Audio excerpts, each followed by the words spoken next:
You found it. Your home for the best content on your favorite team, the Fighting Tigers of LSU. Do us a favor. Subscribe to the channel. Leave your comments below. Be sure to smash that like button.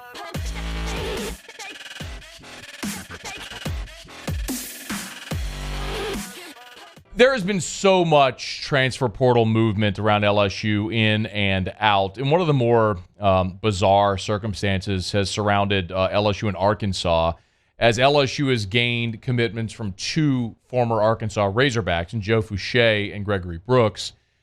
And LSU has seen two players commit to Arkansas in Landon Jackson and now cornerback Dwight McGlothern, who was at Arkansas this past weekend on an official visit and tweeted that that he was committed.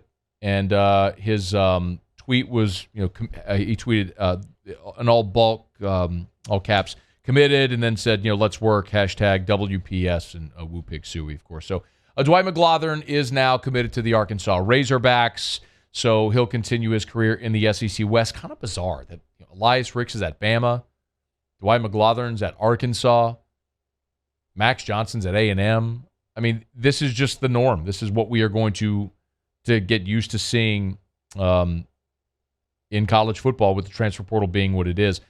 But McGlothern's kind of an interesting one because he that's a position of desperate need for LSU at cornerback, with Stingley, Ricks, Flott all gone. And, I mean, it was his secondary. I mean, Dwight McGlothern was going to be the guy at DBU, and he left. And we talked about it a good bit when he entered the portal, because it's a guy who obviously didn't do well with the transition, with Coach O going out, with Coach Raymond going out, with Elias Ricks transferring out, who he came in with in 2020. So it's a guy who just didn't handle the transition well. I've heard all the things you've heard.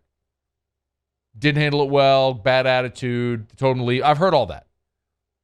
But my experience has been that typically there's two sides to every story. And while some of that may be true and there's partial truths therein, there's probably another side of it.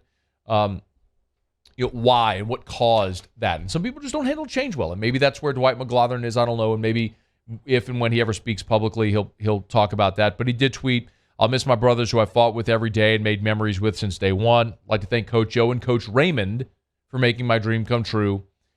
And all love to everyone, no hate. I feel like this was the best choice for me."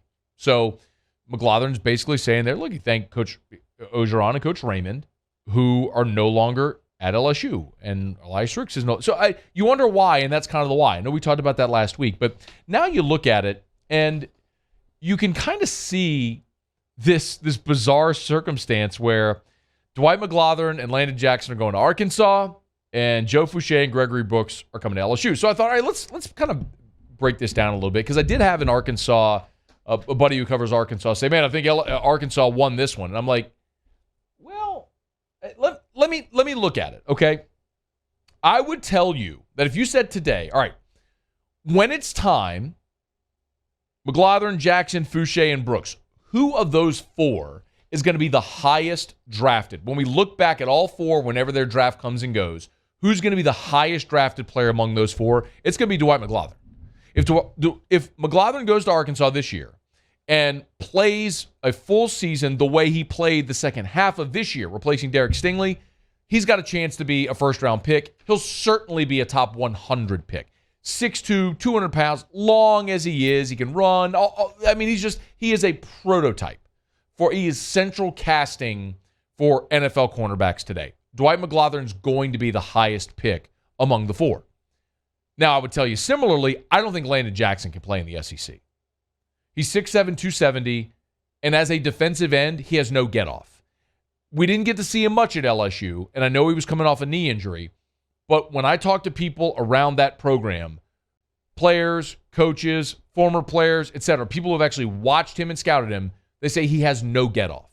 Like, he is never going to be an edge rusher. Maybe he could be a perimeter run stopper, but that may even be a stretch.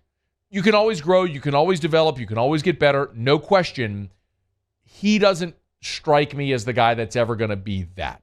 Maybe better served being a 6'7", 300-pound space eater on the interior instead of a defensive end. Maybe that's where they make it, but Again, we may look back in 2 years and you all point and laugh at me because Landon Jackson develops and becomes a really good player. I just don't think he's ever going to be an edge rusher, a guy who's getting pressure from the edge in the SEC. Foucha and Brooks are guys that have proven they can play and start in the SEC. Dwight McGlothern has played in 16 career games. Landon Jackson played in 5 games this season with no starts. So the two guys that Arkansas is getting combined to play 21 games, and McGlothern has 41 tackles in his career. So those two have combined to play 21 games. Brooks has played in 34 games. Foucha has played in 44 games. They've combined for 78 games played in college at an SEC school. Foucha has made 231 career tackles. Brooks has made 112 career tackles. Again, Jackson hasn't recorded a stat, and McGlothern has 41 tackles. Foucha has 17 passes defensed and 5 picks. Brooks, 12 passes defensed and 4 picks. McGlothern, 5 passes defensed and 1 pick. I think McGlothern's the highest pick. I think Jackson is the least of the 4 by a mile.